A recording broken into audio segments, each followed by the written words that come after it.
Amen.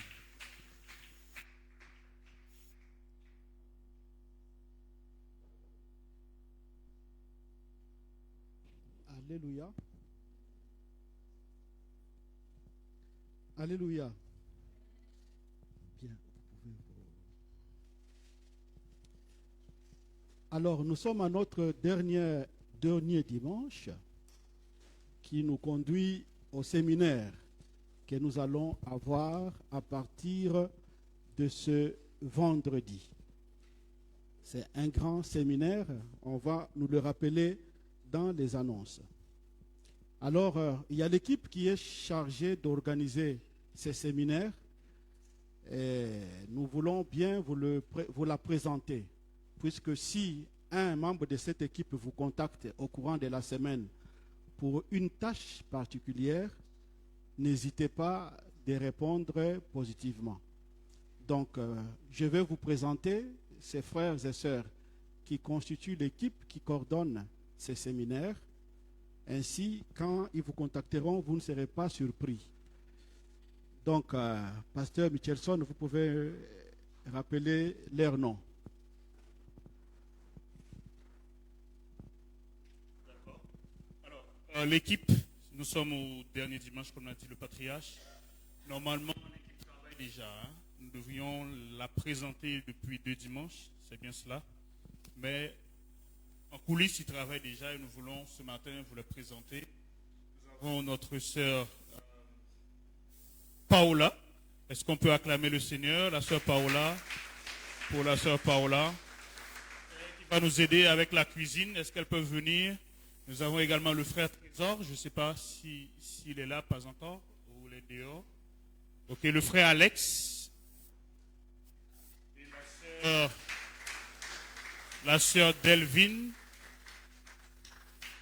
Est-ce qu'on peut acclamer le Seigneur? Donc je pense que le frère Trésor n'est pas là. Rivas Donc, aussi. Rivas. et le frère Rivas, qui, je pense qu'il... Voilà, il est là.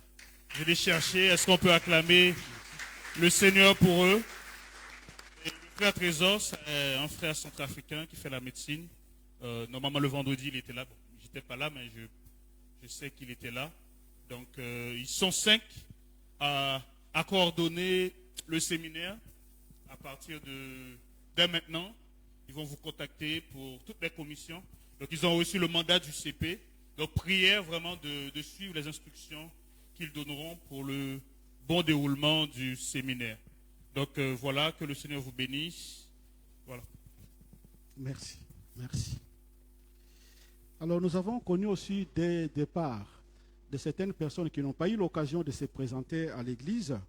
Vous connaissez bien entendu le frère Raouf, qui est parti en France faire ses études, ainsi que le frère Basile, qui était au multimédia, qui est parti. Il y a la sœur Irma, qui est partie. Et là, au courant de cette semaine, la sœur Solange. Vous voyez que le groupe musical est réduit d'une personne. Donc la sœur Solange est partie aussi au courant de cette semaine. Alors nous les recommandons toutes ces frères et sœurs, tous ces frères et sœurs à la grâce de Dieu, et nous avons prié pour eux pour que le Seigneur leur ouvre les portes de bénédiction là où ils sont partis. Amen. Nous allons donc écouter la parole du Seigneur avec le texte de Éphésiens, tout le chapitre. J'ai eu du mal à le limiter parce qu'il est cohérent dans son ensemble. Donc, je suis obligé de le lire avec nous pour entrer dans l'exhortation d'aujourd'hui. Donc, Éphésiens chapitre 2, tout le chapitre 2, nous allons le lire. Vous comprendrez que c'est tellement cohérent que ça devient parfois difficile de couper des parties. Je veux lire pour la gloire de Dieu et pour notre salut. Vous étiez morts par vos offenses et par vos péchés, dans lesquels vous marchiez autrefois selon le train de ce monde, selon le prince de la puissance de l'air, de l'Esprit qui agit maintenant dans le Fils de la perdition. Nous tous aussi, nous étions de leur nombre. Nous vivions autrefois selon les convoitises de notre chair, nous accomplissant les volontés de la chair et de nos pensées, et nous étions par nature des enfants de la colère, comme les autres. Mais Dieu, qui est riche en miséricorde, à cause du grand amour dont tu nous as aimés, nous qui étions morts par nos offenses, nous a rendus à la vie avec Christ. C'est par la grâce que vous êtes sauvés. Il nous a ressuscités ensemble et nous a fait asseoir ensemble dans le lieu céleste en Jésus-Christ, afin de montrer dans le siècle à venir l'infinie richesse de sa grâce par sa bonté envers nous en Jésus-Christ. Car c'est par la grâce que vous êtes sauvés, par le moyen de la foi. Cela ne vient pas de vous, c'est le don de Dieu. Ce n'est point par les œuvres, afin que personne ne se glorifie. Car nous sommes son ouvrage, ayant été créés en Jésus-Christ pour les bonnes œuvres que Dieu a préparées d'avance, afin que nous les pratiquions. C'est pourquoi vous, autrefois païens dans la chair, appelés incirconcis par ceux qu'on appelait circoncis, et qui ne le sont en la chair par la main d'homme. Souvenez-vous que vous étiez en ces temps-là sans Christ, privés des droits de cité en Israël, étrangers aux alliances de la promesse, sans espérance et sans Dieu dans le monde. Maintenant, en Jésus-Christ, vous qui étiez jadis éloignés, vous avez été rapprochés par le sang du Christ. Car il est notre paix, lui qui des deux n'en a fait qu'un, et qui a renversé les murs de la séparation, l'inimitié, ayant anéanti par sa chair la loi des ordonnances dans ses prescriptions, afin de créer en lui, avec les deux, un seul homme nouveau, en établissant la paix, et de les réconcilier l'un et l'autre en un seul corps, avec Dieu par la croix, en détruisant par elle l'inimitié. Il est venu annoncer la paix à vous qui étiez loin, et la paix à ceux qui étaient près, car par lui, nous avons les uns et les autres accès au Père par le Saint-Esprit. Ainsi donc, vous n'êtes plus des étrangers, ni des gens du dehors, mais vous êtes concitoyens de saints, gens de la maison de Dieu. Vous avez été édifiés sur les fondements des apôtres et des prophètes, Jésus-Christ lui-même étant la pierre angulaire. En lui, tout l'édifice bien coordonné s'élève pour être un temple saint dans le Seigneur. En lui, vous êtes aussi édifiés pour être une habitation de Dieu en l'Esprit. Amen.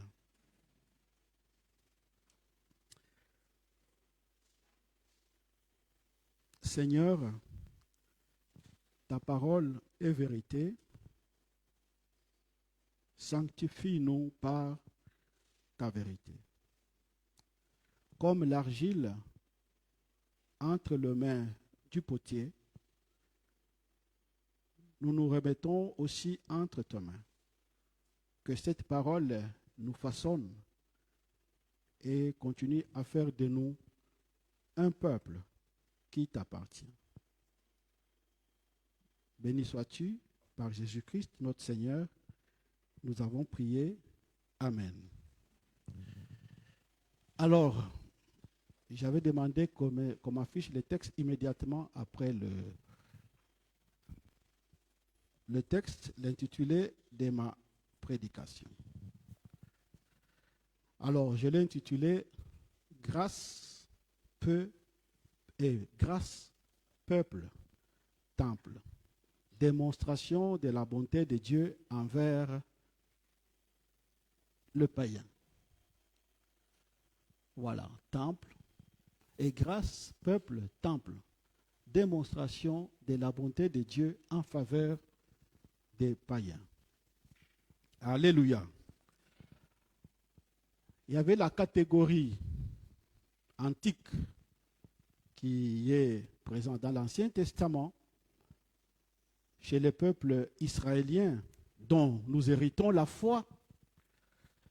Il faisait une nette différence entre le peuple et les nations.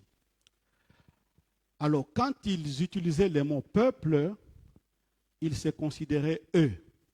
Parce que pour eux, le peuple, c'est ce peuple qui appartient à Dieu.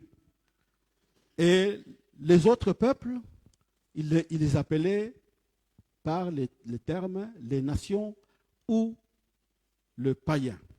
Et vous avez ressenti dans les textes que nous avons lus comment le terme païen est revenu plusieurs fois. Donc c'est Israël qui se reconnaît être le vrai peuple de Dieu. Alors, c'est ce peuple de Dieu qui devient le temple du Seigneur. Parce que quand nous lisons ces textes et quand nous analysons la parole de Dieu, il y a une identification du peuple de Dieu et de son temple. Donc pour être temple de Dieu, il faut d'abord devenir peuple de Dieu. Si vous ne faites pas partie du peuple de Dieu, vous ne pouvez pas être temple de Dieu. Comme nous le disons ça dans ces mois, nous, communauté de Dieu en tant que temple de Dieu. Donc la condition cardinale pour que tu prétendes être temple de Dieu, il faut d'abord appartenir au peuple de Dieu, donc à Israël. Alors, ce miracle d'appartenir au peuple de Dieu, les textes que nous lisons viennent nous montrer clairement que Dieu l'a fait pour nous aussi. Ce n'est plus que Israël qui est le peuple de Dieu, mais nous aussi, les païens, nous sommes intégrés dans le peuple de Dieu, puisqu'il est dit que Dieu a renversé les murs qui séparaient le peuple saint, le peuple qui constituait la maison de Dieu, et toutes les nations. On dit Dieu a fractionné les murs qui séparaient. Maintenant, c'est devenu un seul peuple. Et c'est ce peuple, quand nous lisons la fin des textes que nous avons lus, qui est constitué maintenant en un temple, en une habitation de Dieu. Alors, comment sommes-nous devenus peuple de Dieu? Nous qui étions païens, nous qui étions sans Dieu, comme nous lisons dans les textes. Il y a un seul mot qui nous est rapporté dans ces textes, par la grâce du Seigneur. C'est la grâce de Dieu. Alors que nous étions pécheurs, morts par nos péchés, condamnés à la perdition éternelle, on dit Dieu nous a fait grâce. Dieu est riche en miséricorde, il nous a rendus à la vie. Donc c'est la grâce qui constitue pour nous la porte d'entrée pour nous qui sommes païens, même pour les juifs aussi. Parce qu'il dit, il a annoncé la paix à ceux qui étaient loin, nous les païens, et à ceux qui étaient près, les juifs.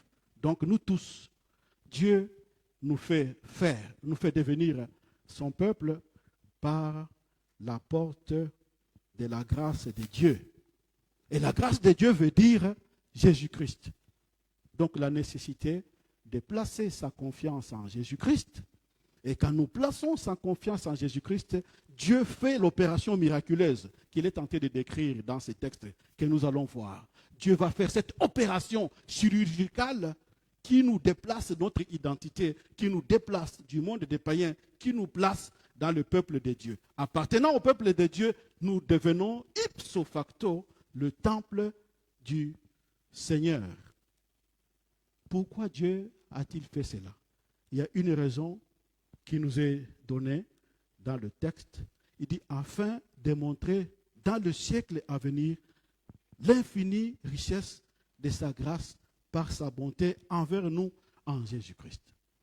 Donc Dieu va faire cette opération qui nous fait passer de païens au peuple de Dieu et qui fait que nous devenions maintenant son temple dans lequel Dieu vient habiter avec toute sa puissance et sa sainteté. Il dit Dieu le fait cela pour des raisons. Une raison principale, il veut montrer dans le siècle à venir la richesse, bonté de son amour. Alors je ne sais pas le destinataire de cette démonstration que Dieu veut faire. Je ne sais pas. La Bible dit seulement, il veut montrer dans le siècle à venir l'infinie richesse de sa grâce. Montrer à qui?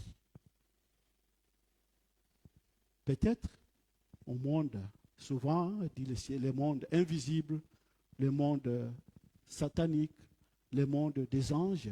L'apôtre Pierre dit que les anges contemplent avec beaucoup de fascination l'amour que Dieu manifeste aux êtres humains. Donc les anges contemplent cette bonté de Dieu envers nous. Les démons et Satan contemplent cette bonté de Dieu envers nous. Mais je pense aussi, nous-mêmes aussi, nous sommes les destinataires parce que nous réaliserons plus tard, quand nous serons dans sa gloire, mais nous le réalisons déjà chaque jour, l'immensité de la bonté dont nous sommes bénéficiaires. Nous voyons que ce que Dieu a fait pour nous nous dépasse. Alors nous pouvons déjà apprécier nous-mêmes aussi, à notre propre conscience, nous pouvons apprécier la grandeur du Seigneur, la bonté de Dieu envers chacun de nous. Alléluia. Donc, j'ai résumé mon titre, qui résume presque ma prédication. Maintenant, nous allons passer à une petite démonstration de comment Dieu a fait ces miracles qui fait de toi et de moi temple de Dieu. Alors, nous commençons d'abord par rappeler les fonctions d'un temple. Le temple, nous pouvons le dire, que le temple signifie le lieu d'habitation symbolique de Dieu et le lieu vers lequel les humains se dirigent pour rencontrer leur Dieu, pour lui apporter leur adoration, mais aussi avec des attentes toujours particulières, recevoir son secours et son salut. Donc, vous pouvez vous imaginer, pendant que Israël fait son pèlerinage dans l'ancien temps, donc les gens vont quitter l'Égypte, les gens vont quitter Rome, ils vont quitter Fès, ils vont quitter toutes les villes, les pays environnants pour se diriger vers Jérusalem. Essayez un peu d'imaginer vous-même, des multitudes et des multitudes de gens sont en train de voyager. Comme nous l'avons vu dans les études bibliques, les chapitres 2, quand Jésus arrive au temple, avec toutes ces personnes qui viennent des différentes nations. Et nous le voyons aussi dans Actes des Apôtres, chapitre 2, le jour où le Saint-Esprit est descendu. Il y avait beaucoup de gens qui venaient des différentes nations, qui sont venus à Jérusalem pour adorer Dieu, mais aussi pour solliciter la faveur de Dieu. Voilà les deux raisons qui nous poussent de nous diriger vers le temple. Nous nous dirigeons vers le temple pour adorer le Seigneur et pour solliciter sa faveur dans tous les domaines. Alors, pendant que les gens faisaient des kilomètres et des kilomètres pour rendre grâce à Dieu, pour aller adorer le Seigneur. Mais en Jésus-Christ, Dieu a délocalisé le lieu de sa rencontre avec les humains. On n'a plus besoin d'aller à Jérusalem. Vous n'avez plus besoin d'aller n'importe où. Dieu délocalise sa présence. Et où est-ce que Dieu va localiser sa présence maintenant? Dans Jésus-Christ d'abord. Parce que Dieu détruisait ce temple, en 3 jours, je vais le relever. Dans Jésus-Christ. Mais Dieu a délocalisé le temple pour venir le localiser à Tanger. Alléluia. Oui, Dieu a délocalisé Jérusalem pour venir localiser son temple à Tanger, à Tétouan, au Maroc. Parce que toi et moi, Dieu nous dit, comme nous lisons ces textes, en lui, tout l'édifice bien coordonné s'élève pour devenir un temple saint dans le Seigneur. En lui, vous êtes aussi édifiés pour être une habitation de Dieu en esprit. Alléluia. Alors imaginez-vous ces gens-là qui sillonnaient des kilomètres et des kilomètres pour aller à Jérusalem rencontrer Dieu. C'est comme si Dieu leur répond maintenant. Au lieu d'aller sillonner à Jérusalem, et pour aller à Jérusalem, nous sillonnez, rendez-vous à la communauté des Tanger. Alléluia. C'est ça la réalité. Dieu a quitté le temple. Pendant que le voile s'est déchiré, Dieu est sorti du temple. Il se dirige maintenant vers les hommes qu'il aime. Jésus-Christ a payé le prix de notre salut. Dieu se dirige vers les hommes. Donc ici, nous constituerons un temple de Dieu avec toute la gloire du Seigneur. Ici, il y a la Shekinah qui était dans l'Ancien Testament sur le tabernacle de Dieu. La Shekinah de Dieu est sur ce temple. Vous, en tant que communauté, la gloire de Dieu est sur votre vie. Donc maintenant, au lieu que les gens voyagent pour aller à Jérusalem, les gens voyagent maintenant pour aller au lieu de rencontre de Dieu, pour ceux qui sont ici dans la ville de Tanger, dans la communauté que nous sommes. La preuve, nous sommes les premiers concernés, oui ou non? Nous avons convergé ici tous pour former la communauté, les temples de Dieu. Combien Dieu attend de toi et de moi que nous soyons réellement des lieux de l'incarnation de la présence de Dieu. Dieu descend avec sa gloire dans votre vie. Et Dieu voudrait que la ville de Tanger, les gens qui cherchent Dieu, se dirigent vers ces lieux pour le rencontrer. Vous pouvez vous imaginer quelle sublimination que Dieu a placée dans votre vie. Quelle grâce que Dieu vous a faite. Quel niveau Dieu a placé dans chacun de nous ce matin. Nous sommes le temple de Dieu érigé dans la ville de Tanger. Et le peuple qui cherche Dieu devait venir trouver le Dieu ici, chez nous. Alors Dieu nous appelle, frères et sœurs, à permettre que sa présence soit vraiment manifeste au milieu de nous. En commençant d'abord par nous-mêmes, nous sommes le premier bénéficiaire de la présence de Dieu. Mais Dieu ne voudrait pas que cette présence se limite à nous qui venons ici. Il veut que cette présence puisse attirer d'autres personnes vers lui. Alors, frères et sœurs, ce texte nous dit que nous sommes l'habitation de Dieu. Nous sommes le temple de Dieu. Dieu, dans toute sa gloire, vient habiter dans nos vies individuellement, mais vient aussi habiter en nous en tant que communauté. Dieu avec toute sa gloire. Dieu avec toute sa sainteté. Je ne cesse de le répéter. L'apôtre Paul nous dit que la gloire de Dieu qui était descendue au mont Sinaï est inférieure à la gloire de Dieu qui est sur vous maintenant à cause de Jésus-Christ. Vous vous rappelez qu'au mont Sinaï, on avait dit un ordre que même un chien, un animal qui va s'approcher du mont Sinaï sera lapidé. Et quand Dieu est descendu, on a dit, on attendait des tonnerres. Le peuple ne pouvait plus comprendre. Il a dit, non, nous ne voulons plus que Dieu nous parle. Il y avait de la fumée sur la montagne de Dieu. Il y avait des tremblements de terre. Cette gloire-là, l'apôtre Paul dit qu'elle est inférieure à la gloire qui existe sur nous maintenant, aujourd'hui, en Jésus-Christ. Alors, que Dieu nous aide à manifester cette présence pour le monde, afin que le monde soit sauvé. Nous avons passé le vendredi une adoration formidable. C'était formidable le vendredi passé. Non. Que Dieu vous bénisse, frères, vous qui avez...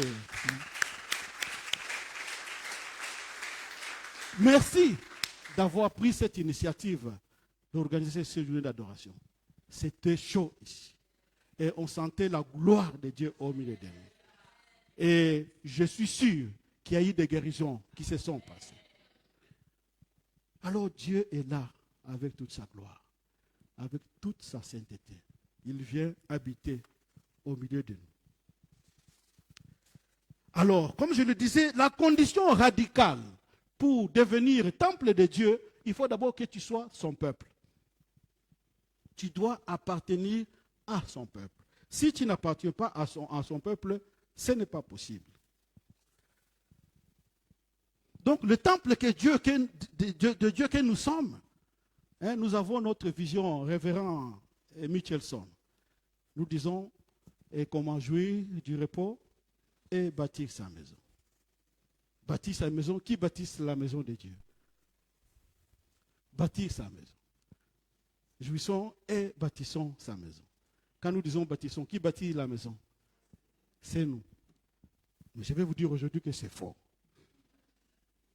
C'est faux. C'est lui qui bâtit la maison, c'est Dieu lui-même. Ce texte que nous venons de lire nous dit que c'est lui qui bâtit la maison, c'est Dieu lui-même. Donc, nous ne nous bâtissons pas nous-mêmes. C'est Dieu qui bâtit sa propre maison.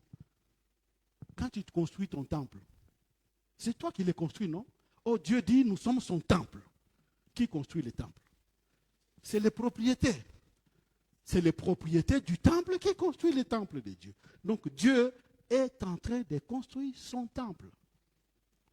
Donc, nous sommes des instruments utilisés par le Seigneur. Nous sommes comme des pierres ou des choses comme ça, comment on appelle? La truelle. Truelle ou choses comme ça. Là, hein? Nous sommes ces choses-là. Mais c'est lui qui construit les temples. C'est Dieu. Ce n'est pas toi. Hein? Nous lisons dans ce texte. Nous sommes son ouvrage, ayant été créé en Christ pour les bonnes œuvres que Dieu a préparées. Nous sommes son ouvrage. C'est lui qui construit l'édifice, c'est Dieu. Nous ne faisons que être utilisés par le Seigneur. Parce que Dieu a dit, sa maison ne sera pas faite de la main d'homme. Nous pouvons lire ces textes dans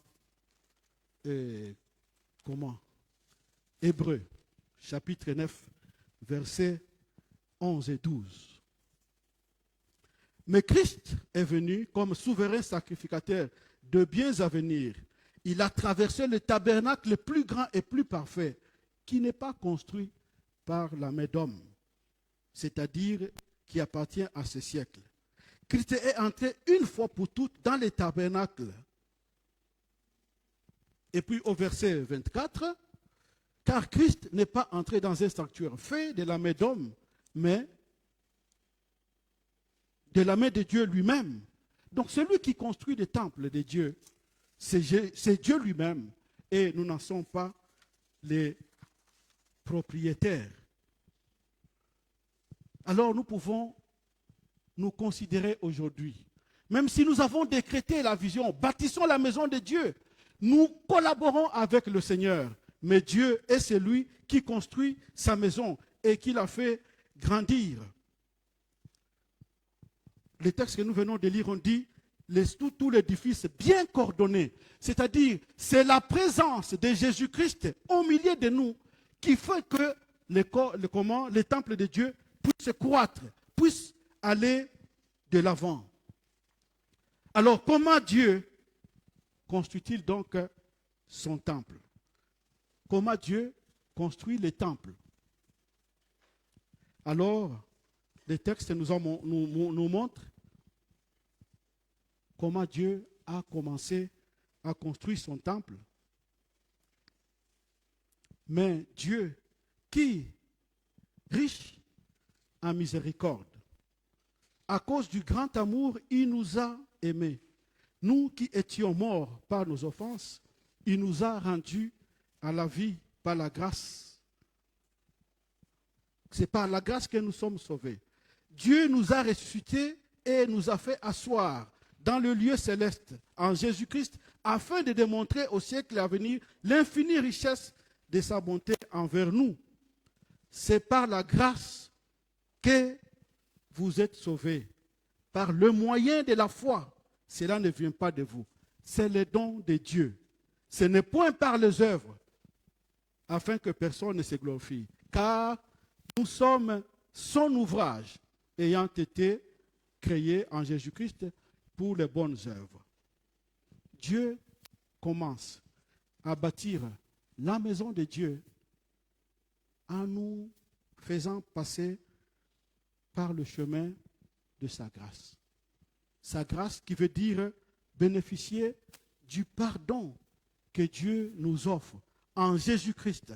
Lorsque nous plaçons notre confiance en Dieu, Dieu nous déplace. Dieu fait de nous, nous devenons une pierre vivante. Comme l'apôtre Pierre peut nous dire, approchez-vous de lui, pierre vivante.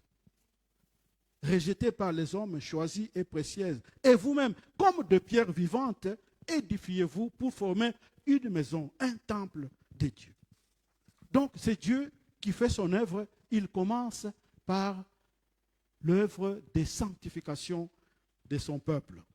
Dieu commence par l'œuvre de purification de chacun de nous. Le peuple de Dieu qui se constitue, c'est un peuple qui est saint. Le peuple de Dieu qui se constitue, qui devient le temple de Dieu, c'est un peuple qui est sanctifié, qui a pour Dieu l'éternel et qui est sanctifié dans sa manière de vivre, qui est racheté des mauvaises manières de vivre. Alors, c'est ce peuple-là que Dieu fait déclarer que voilà le temple dans lequel je vais habiter.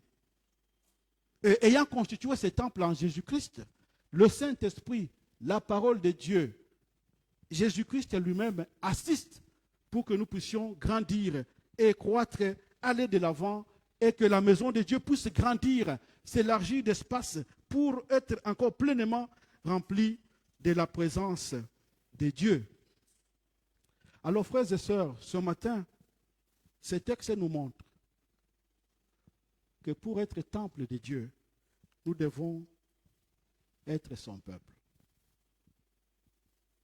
Nous devons permettre que Dieu fasse ce travail spirituel qui nous déloge, qui nous lave de ce qui n'est pas pur pour nous donner la pureté de Dieu.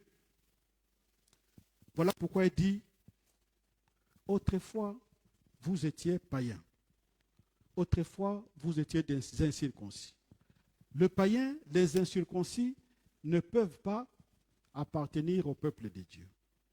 Dieu qui est saint et dont la sainteté habite son temple, veut que le temple lui-même soit aussi sanctifié comme lui. Sinon, si nous ne sommes pas sanctifiés, nous sommes disqualifiés, nous ne faisons plus partie du peuple de Dieu. Et forcément aussi, nous ne faisons pas partir de son temple.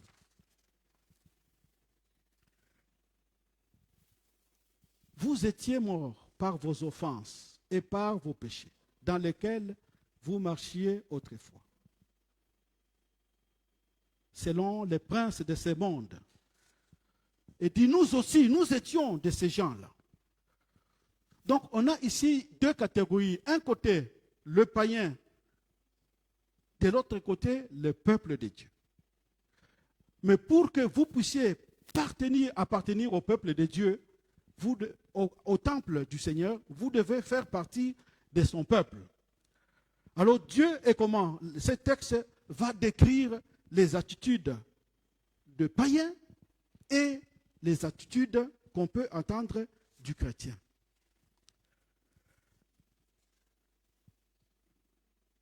Le païen, c'est qui? Parce qu'il dit, vous n'êtes plus donc étrangers, vous n'êtes plus les gens du dehors. Autrefois, vous étiez païens. Donc, ça veut dire ce que nous étions autrefois là, fait de nous que nous ne pouvions pas faire partie du peuple de Dieu. Pour appartenir au peuple de Dieu, nous ne devons plus être cela. Alors, donc la question qui se pose pour nous, si nous sommes les temples de Tanger, appelés à refléter la gloire de Dieu, pour permettre que Dieu soit vraiment manifeste au milieu de nous, Dieu voudrait que le travail de sanctification de son peuple continue. Nous sommes le peuple mis à part. Nous sommes le peuple sanctifié par le Seigneur. Alors la question que nous pouvons nous poser ce matin, Dieu habite au milieu de nous avec toute sa sainteté. Et il nous associe à sa sainteté pour faire de nous son temple. Alors, le défi pour chacun de nous, c'est de faire attention de ne pas imiter les attitudes de païens. Parce que le peuple de Dieu est un peuple qui lui appartient, qui est saint. Comme je vous disais au début, Israël s'est catégorisé en tant que peuple par rapport aux païens. Et à l'époque, qu'est-ce qui caractérisait un païen? Et qu'est-ce qui caractérisait le peuple de Dieu? Pour que ce peuple devienne le temple de Dieu. D'abord, un païen avait pour Dieu des idoles. Un païen n'avait pas pour Dieu les dieux d'Israël. Il avait pour Dieu une idole. Et vous connaissez l'idole, c'est un Dieu qu'on fabrique de nos propres mains, à qui on rend hommage. Peut-être nous aussi ce matin, nous sommes sanctifiés par le Seigneur. Est-ce que nous avons pour idole quelque chose d'autre, ou nous sommes des adorateurs du Dieu d'Israël? Pour que nous devenions véritablement le temple de Dieu, nous devons adorer véritablement le Dieu d'Israël. Vous me direz que c'est ce que vous faites. Oui, voilà pourquoi nous sommes là. Mais l'apôtre Paul nous dit maintenant aussi qu'il peut arriver que nous devenions des idolâtres de nous-mêmes. Nous sommes peuple de Dieu, appelés à adorer le Seigneur, à manifester sa gloire. Qui est notre Dieu? Dieu disait, ce peuple m'honore des lèvres seulement, mais son cœur est loin. Donc c'est peut-être l'exercice spirituel que nous devons faire chaque jour quand je me lève le matin. Seigneur, je m'en vais à l'église, au temple, pour être temple avec les autres. Est-ce que moi-même ce matin, j'ai comme Dieu, toi, ou bien quelqu'un d'autre? Frères et sœurs,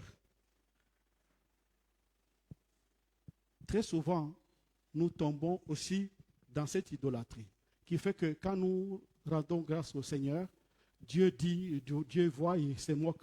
Il dit, ces gens, ils se déclarent être mon temple, alors que leur Dieu, ce n'est plus moi.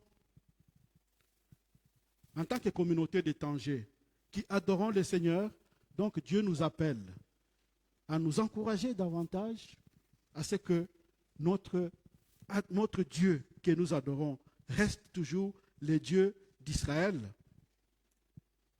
Nous pouvons si souvent devenir idoles de nous-mêmes. Donc pour être un temple de Dieu, et pour que je ne m'adore pas, Dieu me demande une seule chose, c'est de mourir à moi-même. De céder la place dans ma vie à Dieu. Quand je cède la place dans ma vie à Dieu, alors je fais de Dieu mon vrai Dieu. Alors, nous tous qui sommes ici, est-ce que, qui voulons être le temple de Dieu, est-ce que nous faisons de ces dieux-là le vrai Dieu de notre vie personnelle? Voilà pourquoi Jésus pouvait dire, quelqu'un ne peut pas être temple, quelqu'un ne peut pas prétendre me suivre en tant que temple de Dieu s'il ne renonce pas d'abord à lui-même. Renoncer à nous-mêmes. Mourir au moi personnel, c'est une des conditions qui fait que notre culte que nous rendons à Dieu dans cette maison sera plus efficace. Il y a le texte que la sœur nous a lu d'Ézéchiel, que j'aime souvent. J'aime Ézéchiel chapitre 36, là où Dieu décrit les mécanismes qu'il va faire. Il dit, je viendrai, j'aspergerai sur vous une eau pure. Et il y a souvent un détail. Il dit, je vous purifierai de vos idoles. Vous avez dit ça, non? Je vous purifierai de vos idoles. Frères et sœurs, nous avons besoin que Dieu... Qui est l'acteur dans cette phrase-là? Qui agit? C'est Dieu. Dieu, il dit, je vous purifierai de vos idoles. Donc c'est Dieu qui nous purifie de nos idoles et qui nous change. Merci. C'est Dieu qui nous purifie de nos idoles et qui nous transforme. Frères et sœurs, je sais que pour se libérer de l'idolâtrie de nous-mêmes, c'est un travail très difficile. Parce que si nous étions en mesure de nous libérer de notre propre idolâtrie, Jésus-Christ ne devait pas mourir. Si Jésus-Christ est mort, parce qu'il savait que pour nous-mêmes, c'est impossible de nous détacher du moi personnel. Voilà pourquoi Jésus-Christ devait mourir, parce qu'en Jésus-Christ, cette chirurgie devient possible. Nous pouvons, à cause de Jésus-Christ, à cause du sacrifice qu'il a offert à la croix, accepter de mourir à nous-mêmes. Parce que déjà la mort en Jésus-Christ, Dieu fait périr notre ancienne vie et il nous donne une nouvelle vie. Je n'ai plus le temps de donner un témoignage, par exemple, qui montre vraiment la chirurgie spirituelle que Dieu fait de nous pour nous décentrer de nous-mêmes, pour nous permettre que nous puissions maintenant l'adorer en esprit et en vérité, en disant que Seigneur, je cédais ma place, maintenant je t'ai donné, toi, avoir la première place dans ma vie. Et vous savez, par exemple, nous avons beaucoup de témoignages des serviteurs de Dieu que Dieu a eu à appeler, qui ont pu renoncer à eux-mêmes pour répondre à l'appel du Seigneur. Il y a une fois, hier, on parlait avec ma femme, l'appel d'une servante de Dieu qui recevait un salaire faramineux. Dieu lui demande, il faut que tu me serves. Elle était en train d'hésiter. Est-ce que je dois laisser ou obéir à Dieu? Et finalement, elle a obéi au Seigneur. Donc elle a renoncé à son grand salaire pour obéir au Seigneur. Et Dieu a commencé à utiliser cette servante dans beaucoup de choses. Donc peut-être pour que nous devenions le temple de Dieu en ces lieux, qui est le Dieu de ce temple? Pour toi et pour moi. Mais Dieu veut qu'il soit le Dieu de ce temple, qu'il prenne la première place dans notre vie. Il y a une suite logique. Si nous rejetons le Seigneur et nous restons campés sur nous-mêmes, notre propre nature est livrée à lui-même, il se déchaîne. Voilà, le premier caractère qui caractérisait les païens, c'était le fait qu'ils adorent des dieux, d'autres dieux. Et le deuxième caractère, c'était leur comportement, qui était un comportement indécent. Oui, lorsque nous sommes centrés sur nous-mêmes et nous rejetons Dieu, notre propre nature va générer les façons de vivre qui vont rendre la cohabitation dans la maison de Dieu difficile et qui vont nous suyer pour faire de nous que nous ne devenons plus temple de Dieu. Je suis en train de finir et ne vous en faites pas, maman.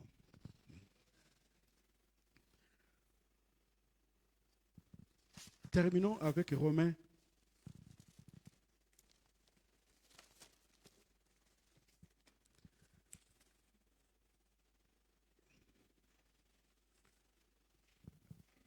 À partir du verset 28. Romains chapitre 1er, verset 28. Comme ils n'ont pas jugé bon d'avoir la connaissance de Dieu, Dieu les a livrés à une mentalité réprouvée pour commettre des choses indignes. Ils sont remplis de toute espèce d'injustice. Ça, c'est le comportement du païen. On est en train de le décrire. Un païen, c'est lui qui n'a pas Dieu. Voici son comportement.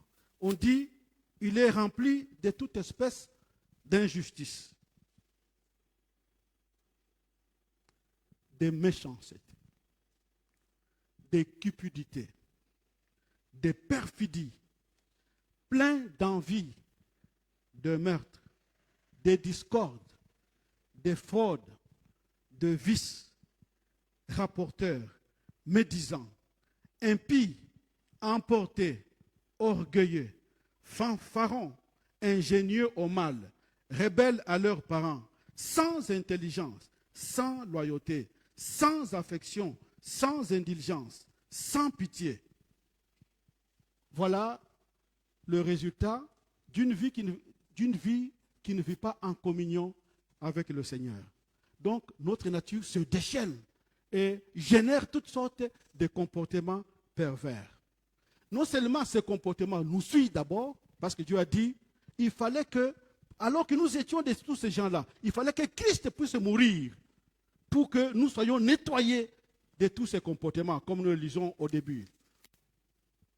Il fallait que Christ puisse mourir pour que nous soyons nettoyés de tout ça. Mais sinon, les comportements des païens se manifestent. Peut-être c'est la deuxième question que nous pouvons nous poser. Après avoir adoré les dieux créateurs du ciel et de la terre, est-ce que notre comportement quotidien, c'est un comportement assimilable au comportement des païens ou au comportement de ceux qui sont régénérés? Parce que si nous continuons à adopter les comportements de ceux qui sont régénérés, nous affaiblissons la manifestation de Dieu. Dieu nous a déjà choisis. Dieu nous a fait de nous temples de Dieu. Mais quel comportement prévaut parmi nous? Nous avons vu le dimanche passé comment la parole de Dieu nous appelle à la communion fraternelle, par exemple. Or, tous ces comportements que je viens de vous lire, de vous dire, si ces comportements se manifestent au milieu de nous, ça va briser la communion. Et en brisant la communion, nous ne serons plus temple de Dieu. Or, pour être temple de Dieu, il faut qu'il y ait l'unité qui est la communion. Or, cette unité et cette communion n'est possible que dans la vie de quel Dieu a fait ces miracles de salut par la grâce en les débarrassant de leur ancienne nature, en permettant que la nouvelle nature puisse se mettre en place. Voilà donc, frères et sœurs, encore ce matin, l'apôtre Paul nous dit, Dieu a fait miséricorde en faisant de nous un peuple, en nous débarrassant de cette ancienne vie. Et puisque nous sommes son peuple, donc nous sommes déclarés comme étant son temple, qui est là pour manifester la présence glorieuse de Dieu au monde et pour nous-mêmes. Et Dieu fait cela pour démontrer sa bonté en nous-mêmes et aux puissances qui sont dans les cieux, qui contemplent les merveilles de Dieu.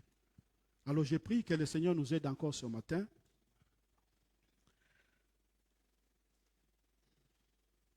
à nous dire d'abord, Seigneur, merci pour la grâce qui nous introduit dans la communauté de tes enfants.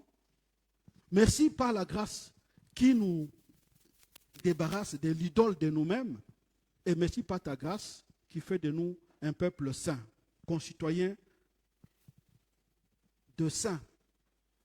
Et après, nous allons demander, Seigneur, est-ce que dans ma vie, tu es vraiment le Dieu de ma vie? Est-ce que dans ma vie, je laisse manifester des comportements qui sont susceptibles de nuire à l'unité de ton corps? Alors, élevons nos voix, prions le Seigneur et que Dieu nous aide encore ce matin. Que nous voulons être ces temples vers lesquels les gens se dirigeaient ici à Tanger. Et pour manifester cette gloire, nous sommes appelés à nous sanctifier davantage. Prions le Seigneur.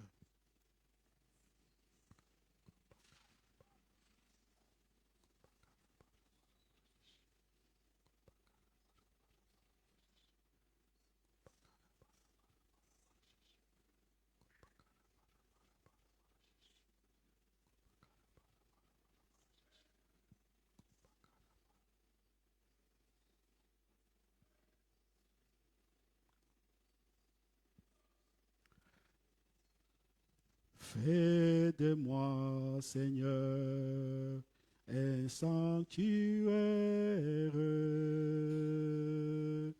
pur et saint, précieux de tout mon cœur. Je serai pour toi un temple vivant. Fais de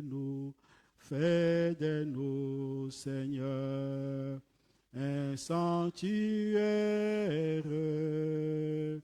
pur et saint, précieux de tout mon cœur. Je serai pour toi un temple vivant. Seigneur, alors que nous étions loin de toi, alors que notre manière de vivre héritée de nos pères, nous condamnait pour la perdition éternelle, alors que nous étions loin de toi, sans Christ, sans Dieu dans ce monde. Ta parole nous levait ce matin que par ta grâce, tu nous as sauvés. Et tu n'as pas basé cela pas sur nos œuvres, mais ta simple miséricorde nous a lavé de notre ancienne manière de vivre, nous libère de l'esclavage que nous avons envers nous-mêmes et fait de nous ton peuple qui devient ton temple. Permettez-nous, Père éternel, de manifester l'incarnation de ta présence au milieu de nous dans cette ville de Tanger, au milieu de nous dans les villes, les quartiers où nous habitons. Permets-nous, Seigneur, de continuer à te rendre, toi le seul vrai Dieu, les cultes en esprit et en vérité. Laisse-nous laisser transformer chaque jour afin de manifester les comportements de saints pour que ta présence glorieuse continue à opérer au milieu de nous et pour que l'unité de ton corps soit préservée. Maintenant, pour tous ceux-là qui ne sont pas encore entrés par la porte de la grâce, qui ne t'ont pas encore connu ce matin, qui ne font pas partie de ton peuple et qui ne font pas partie de ton temple, nous te prions, Seigneur, que tu touches leur cœur encore ce matin, que eux aussi puissent t'ouvrir leur cœur pour qu'ils deviennent peuple de Dieu et temple du Seigneur. Nous te rendons gloire et nous te bénissons. Par Jésus-Christ, notre Seigneur, nous te prions. Amen. Que le Seigneur nous bénisse.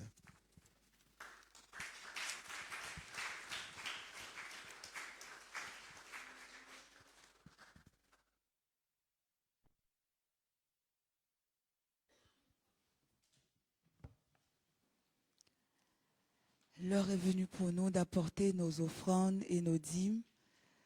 On pourrait aussi